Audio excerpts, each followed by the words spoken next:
Hey there! Today I'm driving this beautiful 2018 BMW 530i xDrive that was provided to me by Open Road BMW of Edison.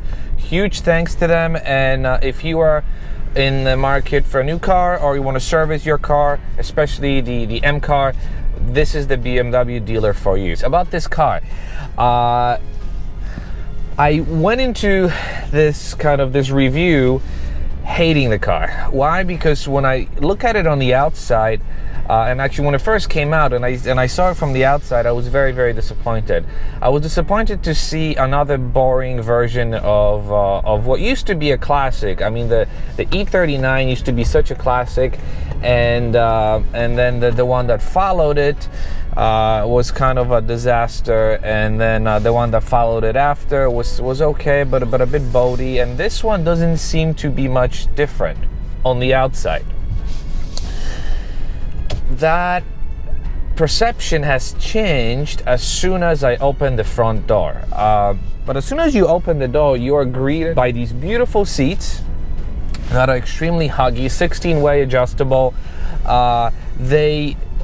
If not adjusted properly, they can look flat. But once you actually adjust them, the bolsters can go up, can hug you. You can adjust the little piece under your legs that goes sort of forwards and backwards. So the seats are super comfortable and they look great. You sit behind the wheel and you realize that even though the layout is very similar to the layout of the recent generation BMWs, it's been slightly, or maybe not so ever slightly, refreshed. You've got this new steering wheel that, even though this is not an M Sport package, the steering wheel definitely feels premium, and it's got these buttons that are nicely laid out. You've got paddle shifters. The airbag is nicely stitched. It's just a nice steering wheel to look at. Then right behind the steering wheel, you've got this new digital gauge cluster. Now, it's digital, but it's kind of not. They kind of went halfway. You've got analog gauges going on the outside, and on the inside, you've got that digital screen. I think it's an okay design. I don't necessarily think it was the right decision to go with that half design. I would have gone with a full digital screen and kept it that way. Or over on the right hand side, you've got this beautiful super ultra high definition screen with the latest version of iDrive, and it's really intuitive. What I like about this one that my car doesn't have, my car is a 2017 M3, it doesn't have touchscreen. This is 100% touchscreen, which is actually, I never thought I would like a touchscreen in this car, because I figured, you would get smudges on it. But actually, if you want to just do a quick navigation or whatever, you can easily do that. Another cool thing about this navigation system, or this infotainment system, is the hand gestures. You have a very few of them, but you can simply just do this. Look at that. There you go. And then lower the volume by doing this. And if I'm tired of looking at the screen, all I can do is just do this. And the screen shuts off. Pretty neat.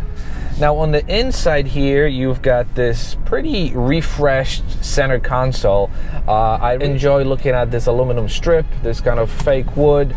The middle, again, is very similar to the old models. What I really like about this one is the fact that there are no dead buttons.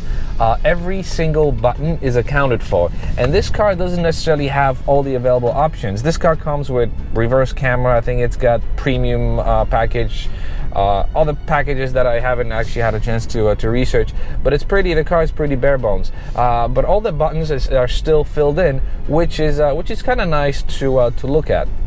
One of the ways that we're able to kind of accomplish that is, for example, this car doesn't have a 360 camera, and the 360 camera view button would be located here. So instead of putting an empty button here, they just basically elongated the parking button. So now you have this long parking button, but no blank spaces, which in my mind is a great compromise. Staying in the center console area, I have to kind of pull over and show you this thing. So center console is very sort of premium feeling and looking, and it's got this nice little pocket here that opens up, and it's all great. You figure this is the area where you would put your phone. First and foremost, they put in a USB plug in the middle. So you want to put your phone, I've got an iPhone 7 Plus. You put your phone in here in this pocket. Perfect. Okay, I'll put it in for later. Then you want to grab your phone after you're done driving, or you're stopped at a rest stop. You go to grab your phone, and I kid you not, there's really no way for me to take it out easily. It gets wedged in there.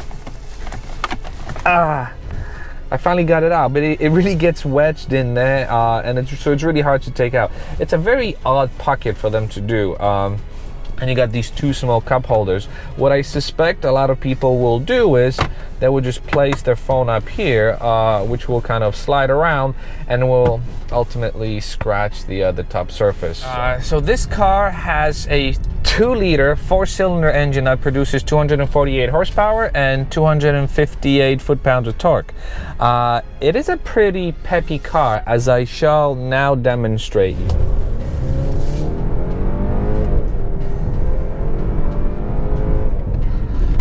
0 to 60 in 5.8 seconds. I think quarter mile in 14.7 seconds. But who cares? This car is not meant to be raced. This car is meant to be driven in a luxurious manner. And luxury is actually quite high in this car.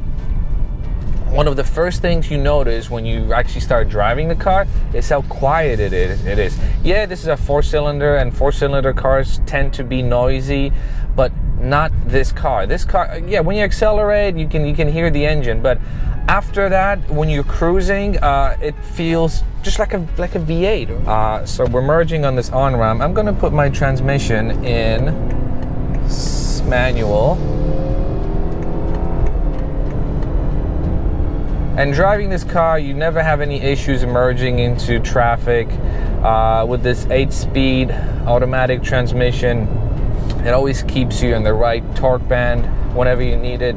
And this transmission actually feels very smooth and very fast. It's amazing how fast the shifts are. It almost feels, and don't destroy me because of this comment, but it almost feels like a dual clutch transmission. I mean, the shifts are almost instantaneous. So I'm in 3rd gear, I'm accelerating 3rd gear, 4th, 5th.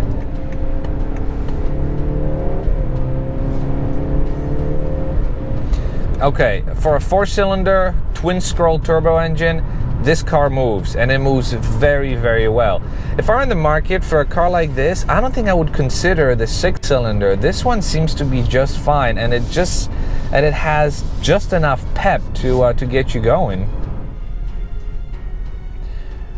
One of the best features of this car is this auto hold feature. So I'm stopped at a red light, my feet are off the brake, and the car is stopped. Basically what it does is every time you get to a stop, the car holds the brakes for you. So a lot of times people kind of get distracted, they let the foot off the brake and the car rolls into the car in front of them, to the back.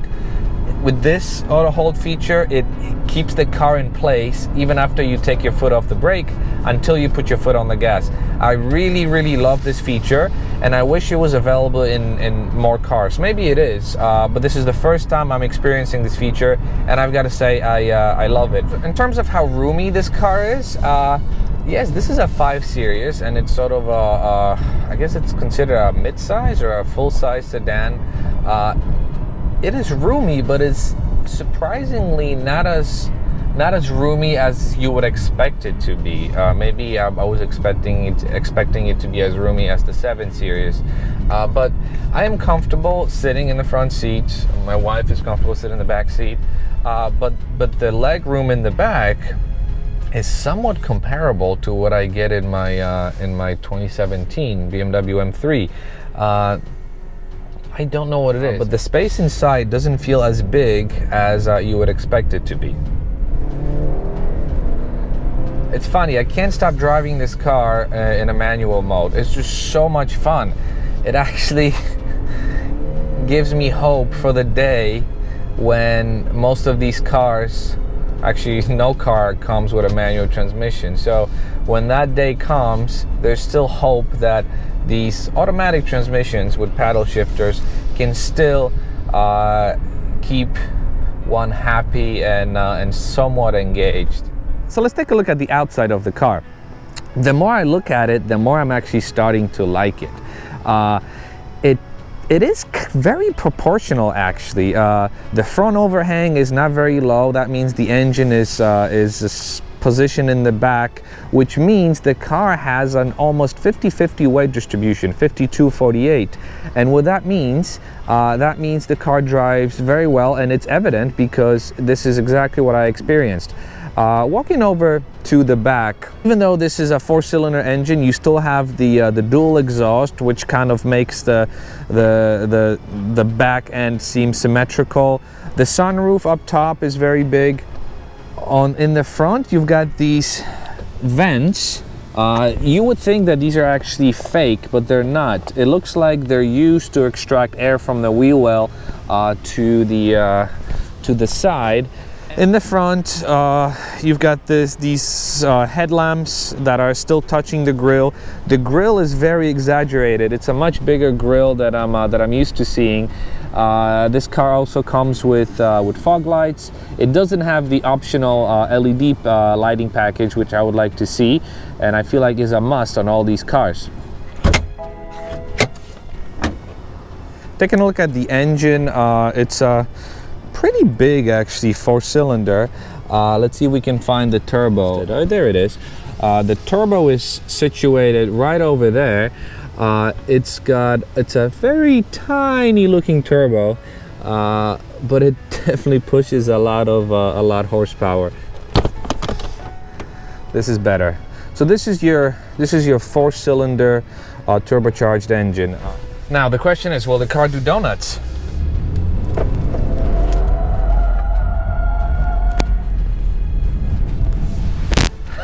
I guess it will not.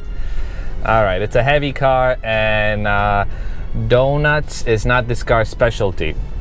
As I'm leaving, there are kind of two shortcomings on the interior that I wanted to mention. The first one is, and again, I'm nitpicking here. It's very pleasant in here, but if I were to name one shortcoming, would be these memory seat buttons. They're sort of on this sloping edge of the door, and they're very hard to press. You either have to put your hand kind of like that or like this. I don't know. It's just it's not the best placement for these buttons. The glove box seems a bit shallow. I was actually having a hard time putting the owner's manual in there. Maybe it's user error, but you guess you never know. And then the trunk kick open function doesn't seem to work very well. But those things aside, this is a very, very solid car. I've actually enjoyed driving this car over the last couple of days. And I could actually see myself driving something like this. I would definitely opt for the M Sport package because I'm a sucker for both interior and exterior sexiness. But if you can get over that, you can get this car for about $52,000. I think $54 if you go with the all-wheel drive. And for $54,000, this car competes with quite a few similar cars. You've got the Audi A6, which is aging and it's due for a refresh. Obviously, you've got the Mercedes E-Class that is also very, very elegant, but I still feel like this one looks better on the outside. You've got the Volvo S90, and I reviewed a Volvo S90 a year and a half ago, maybe a year ago, and I was not impressed at all. This feels a lot more like a premium vehicle, and with this one you feel like you've spent your money wisely. So if you are in the market for a large family sedan that's comfortable, powerful, economical, you get 32 miles to the gallon on the highway, 27 in the city, fun, You've got these paddle shifters, great seats, great engine, paired with a great transmission, roomy. That was my friend. Then this is the car for you. Oh, look, a Tesla. I want to actually know what the Tesla might be its competitor too. And on that note, thank you very much for watching, and I will see you in the next video. Bye.